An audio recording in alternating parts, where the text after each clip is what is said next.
and I for the love of the pride. You and I for the love of the pride.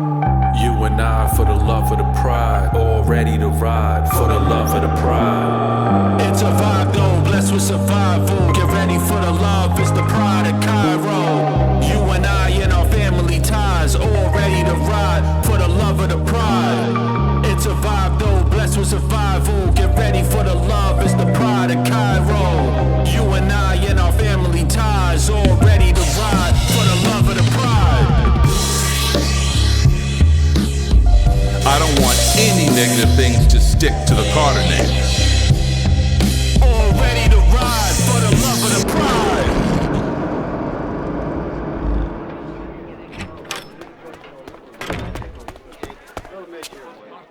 Damn it, Brooklyn, you're late. My mother spotted me rushing through the doors of the fashion show venue. Backstage was a madhouse as women, makeup artists, stylists, show directors, and designers ran around trying to get everything ready. I know, Ma, I'm sorry. Traffic was crazy. If you're not gonna take this serious, let me know now. Ma, I'm here. I said it was traffic. I didn't mean to snap at my mom, but because I was late, I didn't exactly have time to stand there and argue with her either. We only had 1 hour till the fashion show began, and our new fashion line, Truth, it opened the show. Her spring line for her existing line, Diosa, closed the show later that night, so her hands were full. Too full to slap the crap out of me. So I usually try my hands at these events, talking to Asia like she was more of a colleague than my mom. Look, since you're rotating the beginning of the line, you need to get dressed. 2 of your models are fighting over the same outfit, and those shoes you requested, yeah, they're not here yet. Good luck to you. Asia walked off to look after her own line. What the fuck, Ma? That's what they make cell phones for. You should have called me. Young lady, maybe you should check your phone more often. I looked at my phone and seen Asia had called me 3 times. She also left me a text message informing me about the shoes. A diva to the rescue. I looked up to see my boo thing Farrah standing in front of me. Farrah and I had become pretty close since the R&B diva started dating my brother. Like everything else in my life, our friendship was highly publicized, making every girl's night a headline in most gossip columns. You look stressed. Anything I can do? Oh gosh, Farrah, thank goodness you're here. Remember those shoes I had custom designed? They're not here yet, and I have less than an hour to get dressed and ready. Yes, they are. I picked them up myself from the shop and set them in your corner. We both looked over in the corner where my station for hair, makeup, and wardrobe was. Farrah found her face when she didn't see the shoes. My glam squad was standing there waiting for me to come over. My stylist looked at his watch, telling me I didn't have much time. But Farrah and I surveyed the room looking for the girl who took my shoes. There. Farrah pointed at Chic, a model who always competed with me for booking shows and photo shoots. I had to admit, Chic was my biggest competition in the industry by far. If it wasn't for the fact that Chic was constantly in Bryson's face when he was around, I wouldn't mind a friendly competition. But since it was a known fact that Chic loved her some Bryson, she was a thorn in my side. I stormed over to Chic. Brooklyn? Farrah knew my temper was just as bad as hers when it came to these scandalous bitches. I approached Chic from behind as she was talking to another model that was getting her hair done, tapping her on her shoulder. Excuse me, she turned around. When she saw it was me, she smiled and placed her hands on her hips. Yes.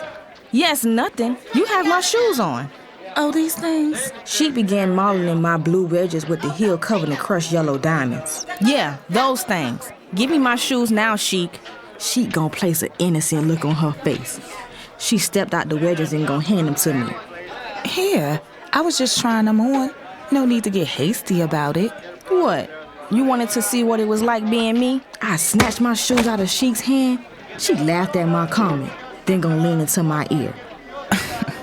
I already know what it's like being you. Bryson showed me just how he makes you feel at night. You are one lucky bitch. Just as I was about to snatch that bitch up, Asia stormed around the corner locking eyes with me. She gave me an angry glare, seeing I was nowhere near ready to walk on that runway. You wish. I turned away towards my glam squad. By the way, I hope Bryson has a successful practice today. I burned with fury as I wondered how she knew my man's schedule. I walked past the two models that were still arguing over the same outfit. I eyed the long color sheer block dress and smiled as a great idea popped into my head. Bitch, you can't fit into this dress. You don't have the legs for it. Wear the leggings with this. I handed her a cashmere sweater right off the rack. And you can't wear this either. You have no ass for it. Wear the leather miniskirt with the silk V-neck blouse. The models nodded their heads in agreement as they stared at me, storming off to my station. Don't let these jealous bitches get to you. Oh, I ain't worried about them. This place was getting crowded as people began showing up, filling the chairs. I was sitting in the front row wishing I was someplace else. Fashion shows was definitely not my thing. But whenever the family ventured out into new things, it was customary for everyone to show their support. And for some reason, Asia was hell-bent on everyone being present for today's show, claiming it was the premiere of her and Brooklyn's new line, Truce. Somehow, I knew my mother had something else up her sleeve. She was always up to something and trying to keep her peace and everyone happy. I still didn't understand how my ex-wife became her assistant and still kept her job after our nasty divorce. Misha and I got married when I was 18. Kyro felt it was a good look to the public eye that I married my high school sweetheart after getting her pregnant. Twice. All before the senior prom. Together we had 3 kids, 17-year-old twin girls and a 15-year-old boy. After 10 years of marriage, I just couldn't pretend anymore. Not even to please Kyro. But when Misha said till death do us part, she meant that shit. And made sure I paid hell when I decided to chuck up the deuces. Yet still, Asia employed and remained great friends with Misha after she put me through hell for months. What up, big bro? Kingston slid in the chair next to me. I looked over at Kingston and smiled. What's going on, man? How's life with all the frenzy surrounding you lately? Well, you know me, I loves the press. But I wish you would have taken homegirl's advice, though. They had a field day twisting your words in the interview in Manly Man magazine. Had that up my ass again. What? What'd he say? Well, it's my fault that you were put in this predicament in the first place. Well, next time she needs to lower her voice and take that bass out of it, too. Kingston, who was laughing at my statement, suddenly stopped. He tilted his head to the side and stretched his eyelids. Oh, and yo, that red lipstick gotta go. I mean, homegirl got a nice rack, but you can't be a sister with no ass telling a brother what to do. Really? I turned to my left and seen Neffi was sitting right next to me. Kingston was tickled, breathless in laughter. Man, if you was in so stuck-up dad's ass, you would have seen me trying to warn you. Whatever, man. I turned to face Nefertiti. She had her arm crossed and her face twisted. Her red lipstick became the focal point of her face again. What you doing here? Besides the fact that I was invited by your mother, Asia strikes again. this is great exposure for the public eye. A part of being a great spokesperson is answer to the negativity by stating the positive. All right, with all that positivity. Why you got shit right here, though? Wow, are we in kindergarten? I shook my head. Something about Neffi got under my skin. It might have been her smart mouth or a quick tongue. Or maybe it was just the way she had an answer for everything in her high-pitched, annoying voice. Whatever it was, I didn't want to have to sit next to her at an event I didn't want to be at in the first place. To make matters worse, Kingston was staring at us interact with a grin on his face that I just wanted to knock off. Really, bro? Yo, you find this amusing, don't you? Y'all too? No. Y'all are actually quite bored. But watching Misha over there staring at you with them green eyes, now that's amusing. Kingston pointed to my ex-wife standing across the room watching me like a hawk. Damn, what'd you do to her? Misha walked over. She was a heavy-set red bone. My ex-wife had a cute round face. Her triple D breasts heaved up and down as she steadily approached us, walking like she was one of the models on the runway. She stood directly in front of Neffi, swaying her weight on one foot. Neffi jerked her head back, appalled by the blatant disrespect. She seemed like she wanted to go off. I watched her inhale and catch her composure. Just as Misha was about to open her mouth, Neffi reached up and tapped her on the shoulder. Misha swirled around. Hello, Misha. How are you? I'm sorry, have we met? Yes, we have. I'm the Carter family's new spokesperson. You're Mrs. Carter's assistant, correct? Oh, yes, Nefertiti, right? It killed me how Misha switched up her voice from ghetto to professional in like 2.2 seconds. How are you? Dryly, Neffi told her she was fine and turned her attention elsewhere. I wish I could do the same. Misha stood straight up and swirled back around towards me. You know your daughters are walking in the show, right? Yeah, they told me. Well, did you call Dominique today? He said he's been trying to reach you and couldn't get through. Yeah, Misha, I spoke to him today too. What's your problem? Why you got an attitude? Look, Misha, I don't have an attitude. You asked me a question and I answered it. Whatever, Kane. I don't have time for you. I have things to do. Well, good, go do them. Misha swirled around to walk away. She stopped just as I was blowing a breath of relief and turned around. I'm about to go get Mrs. Carter something to eat. You want something?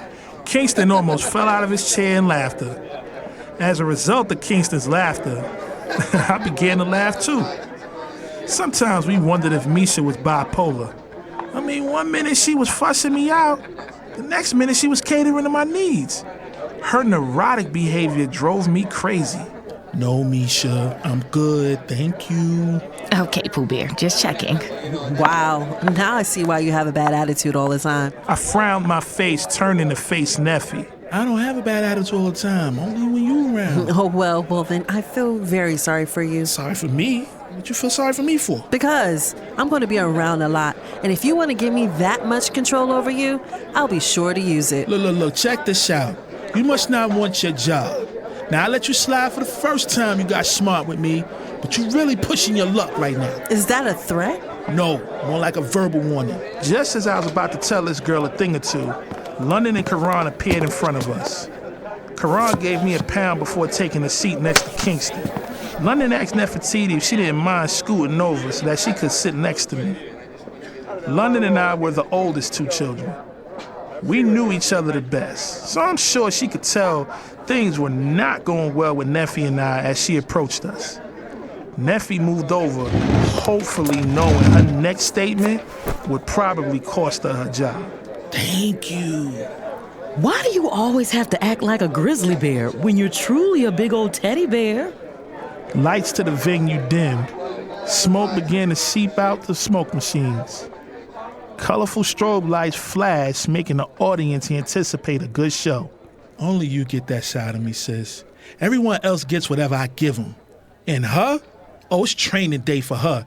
She's either gonna get with the program or she's out of here. Truce flashed on the Jumbotron and the audience cheered. Brooklyn was the first to come out on the walkway, receiving loud cheers and whistles from the crowd. My baby sister strutted in the signature walk.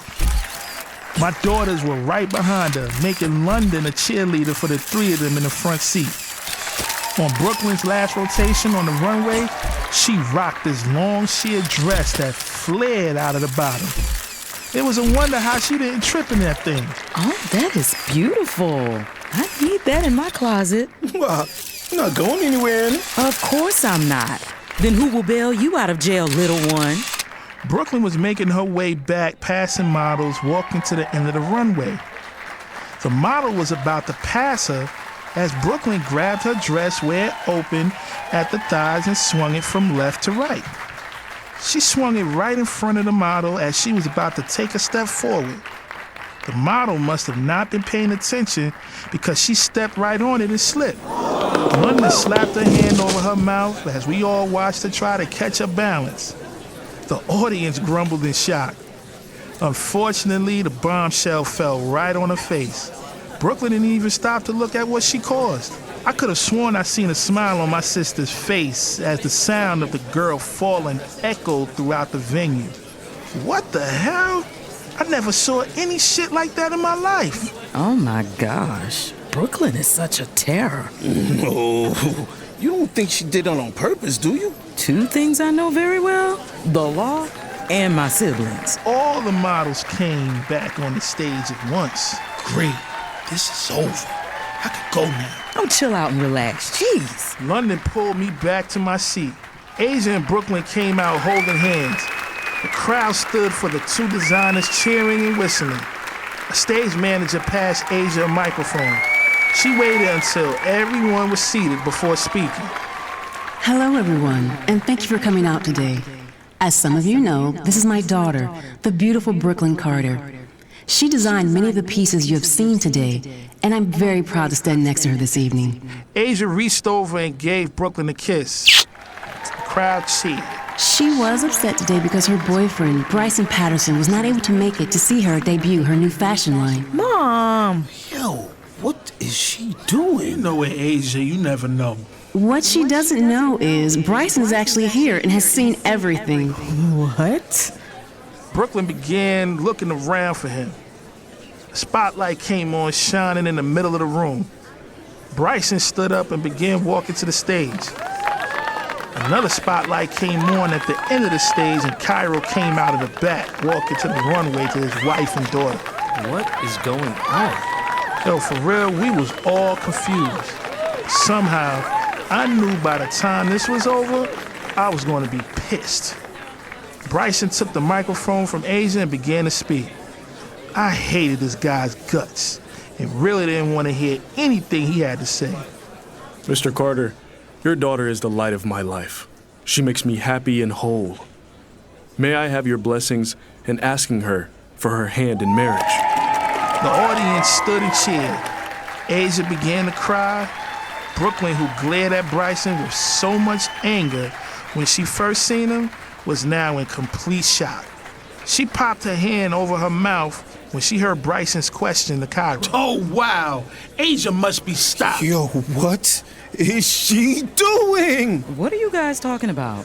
This is beautiful. Well, Bryson, I have to say, I couldn't have chosen a better son-in-law if I'd selected you myself. You're actually doing me a favor. Her credit card bills are now your responsibility. Daddy! That was the easy part. Bryson got down on one knee. Oh my gosh, are you serious? Brooklyn, we've had our ups and downs. And still, you stand by my side.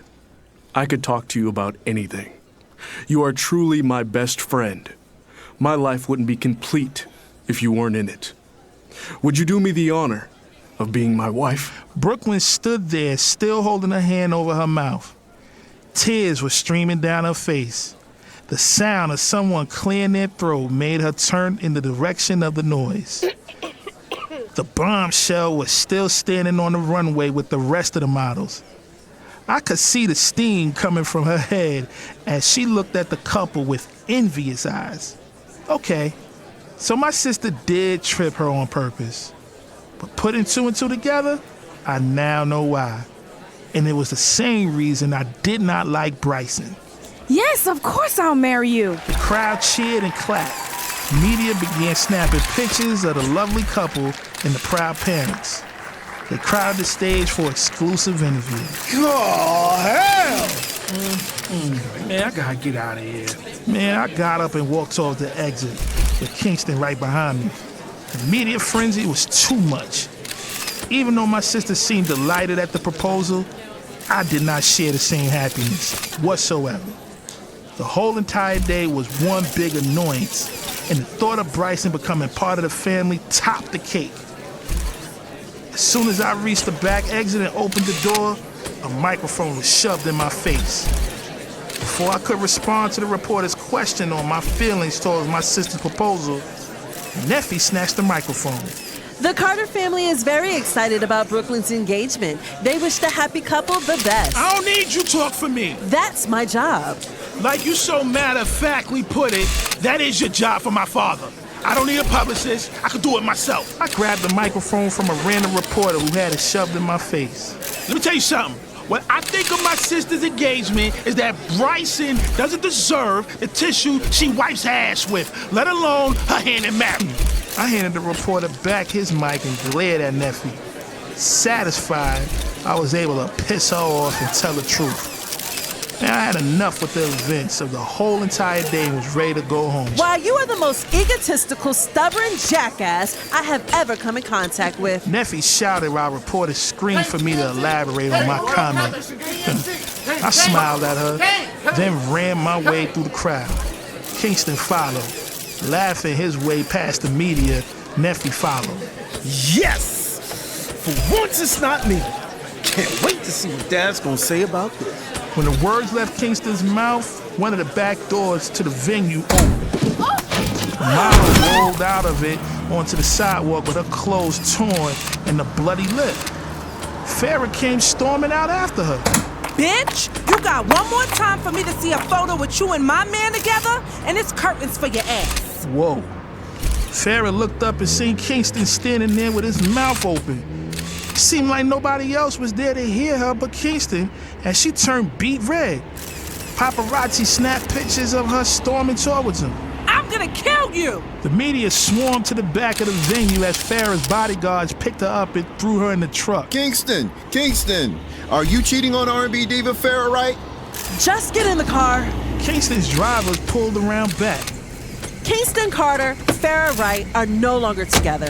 Actually, for some time now. They both parted ways, still very good friends. The altercation the R&B diva had has no links to Kingston Carter. Her people are going to have to inform you more on that, as we do not know the reason behind the altercation.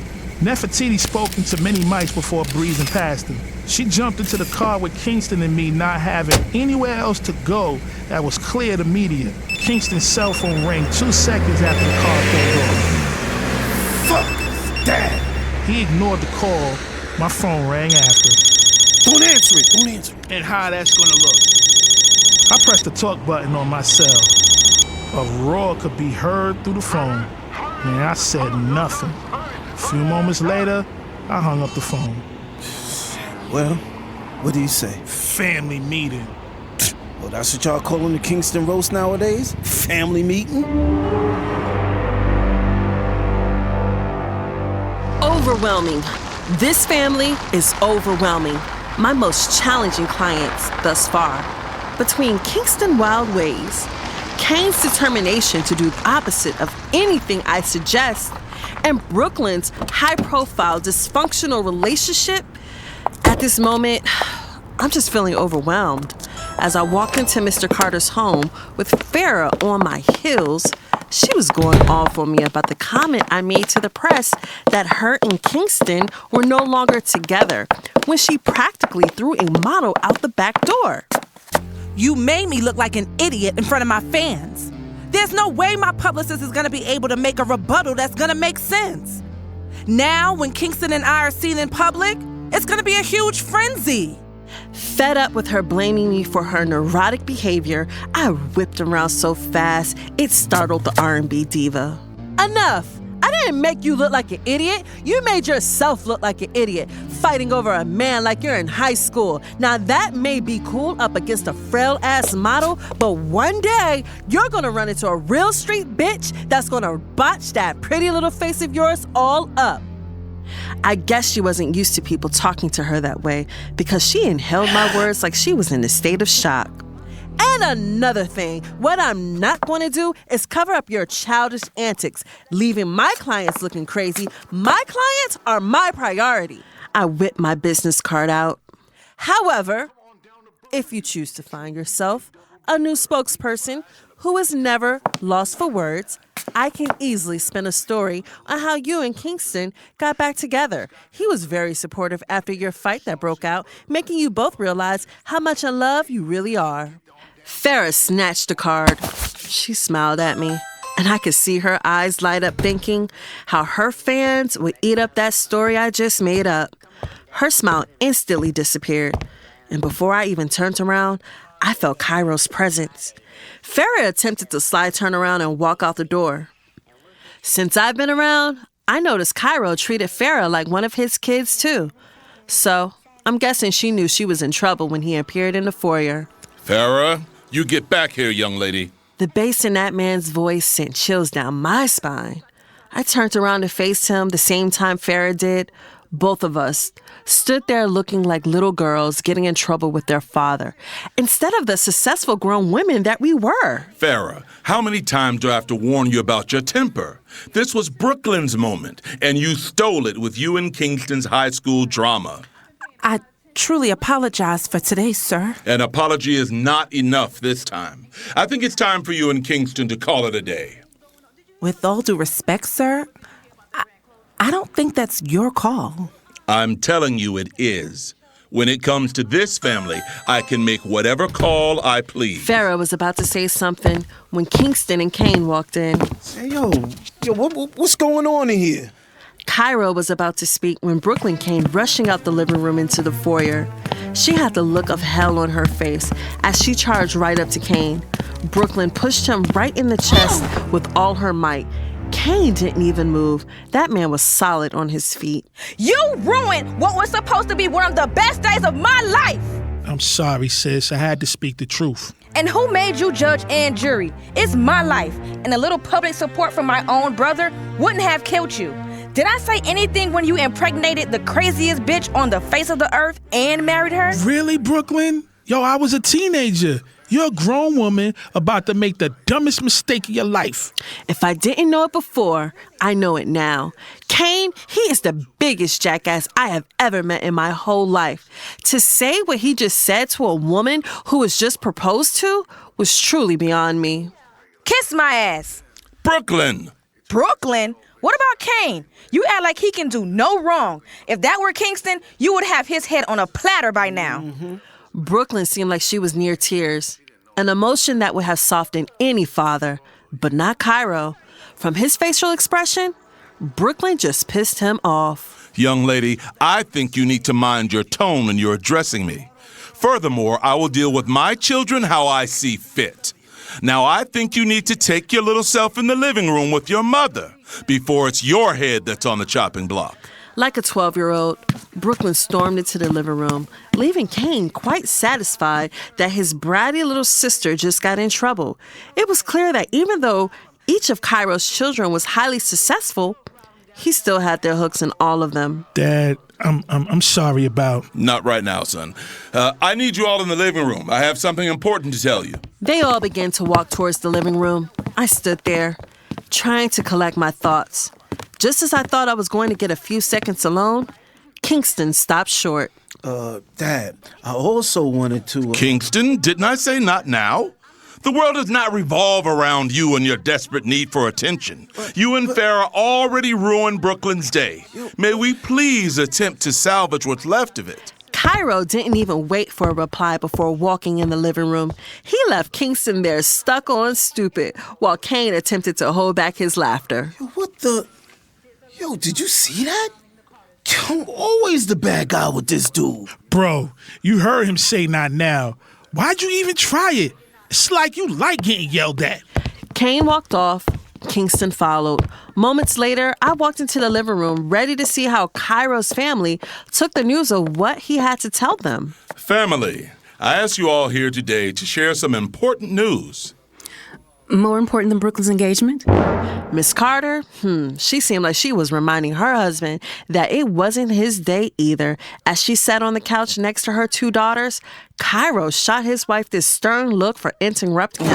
However, Miss Carter, she didn't fade. She returned that look with one that demanded he acknowledge his daughter's engagement first.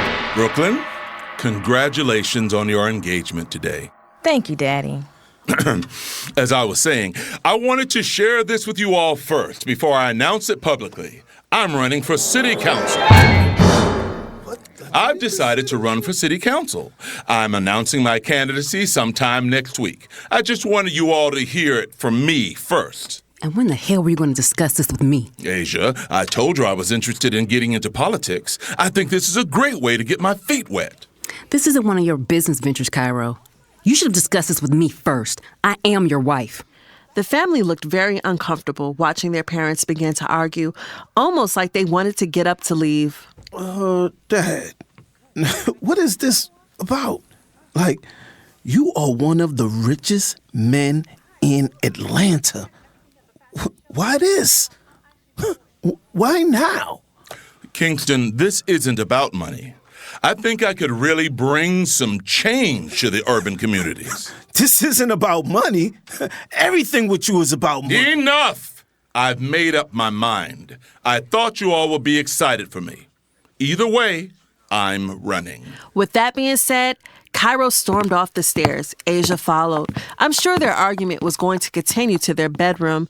Kingston stormed off towards the front door. Farrah followed. Everyone else in the room just sat there in pure shock and confusion. It was time for me to go. I had a lot of statements to prepare for the press. As I walked towards the door, I heard Kingston and Farrah in a very intense conversation. I wasn't being nosy when I stopped short to listen. I was just doing my job, staying informed. Yo, I can't do this with you anymore, Farrah. I think it's best that we go our separate ways. Oh, 'cause your daddy said so? My father? What are you talking about? My father has nothing to do with this. I'm telling you that I don't want anything to do with this anymore. Every time I turn around, you fighting somebody, assuming I'm fucking. You messing up your image and mine. I wouldn't have to assume if I didn't already catch you cheating on me time and time again. Then why be with somebody you can't trust? Kingston walked out the door, leaving Farrah standing there. She looked so heartbroken. I almost felt sorry for her. Almost. Farrah, she was immature, and Kingston was right. Why be with someone who always made you question their every mood? I had to go. I continued walking towards the door. You have my number. Use it. I could spend that in your favor, too. That's the last thing I said to Farrah as I slammed the door behind me.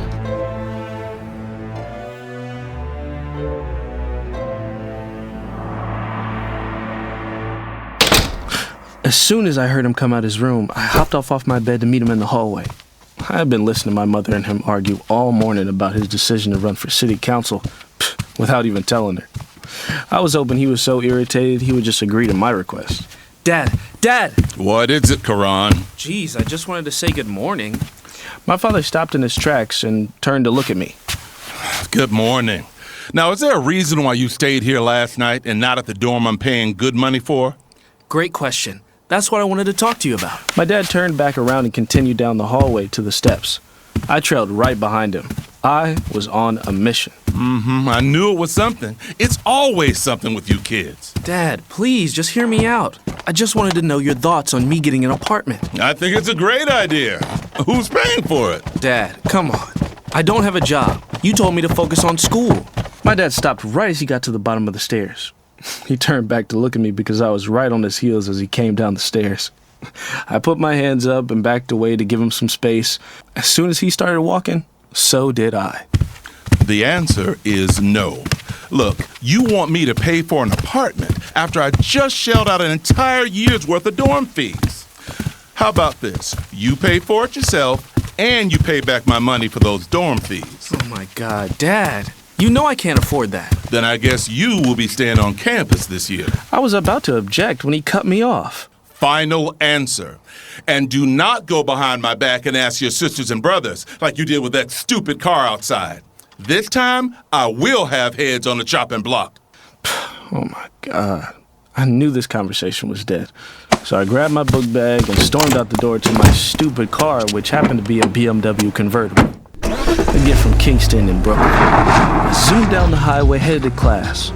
I went to the most prestigious medical school in Atlanta, studying to be a pediatrician. My classmates thought I was balling for who my family was. Little did they know, I was broke. My older siblings kept me with pocket change, but I had no real money to be the son of Kyro Carter. My dad made sure all his kids earned their share, and I was no different. But I just wanted money of my own, and space of my own. I was 23 years old living in a dorm room with another man. I wanted my own space to bring back the honeys. As soon as I got out my car and started walking towards the building to my class, I spotted C4 in a Lexus coupe dropping off this fine-ass chocolate honey. C4 spotted me too and waved me to come over. What's up, man? Feeling for the youngest, huh? Dog, what? She's legal. Yeah, alright. Yeah, so how's the young prince been doing these days? You been hitting them books, right? You know the king is watching. C4 called me the young prince ever since he met me when I was just a kid. That's how far him and my brother go back. I mean, Kingston met him when C4 got a scholarship to play football at the private high school that they both went to. Ever since then, them two have been best friends. C4 got into some trouble with the law and was kicked out of school. But him and Kingston, for some reason, still remain close. Man, whatever. I'm trying to ball like you. This car is nice. How much it run you? Nah, don't worry about all that. Just know I've been out here making money. You know, trying to keep up with the young prince. Psh, nothing to keep up with. You know my dad is tight when it comes to the money. Man, let me find out your pockets is empty. Man, I'm about to go work at McDonald's. They so empty. Hold on. Now, before you go jumping off the deep end, you know you can always go make some money with me. Doing what? I knew what C4 did. It was no secret he moved heavy weight through the streets of Atlanta. But I know he wasn't about to have me be no corner boy for him. Nothing like that. I see you think you know where this is going, but it's just pills. Your college buddies love popping something every now and again, and this is where I make a lot of my money. Just pills? Man, just pills. And I know you know who's popping. Yeah, I seen him. All right then, why not get paid and finish school? And you don't even have to leave your room to do it. Man, once word gets out that you got grade A product, dog, they gonna be coming to you. I don't know, C4. Seems simple. But what if I get caught? Then don't get caught. Besides, London ain't letting you go out like that. Man, just think about it. You know my number? C4 drove off, leaving me really considering his offer.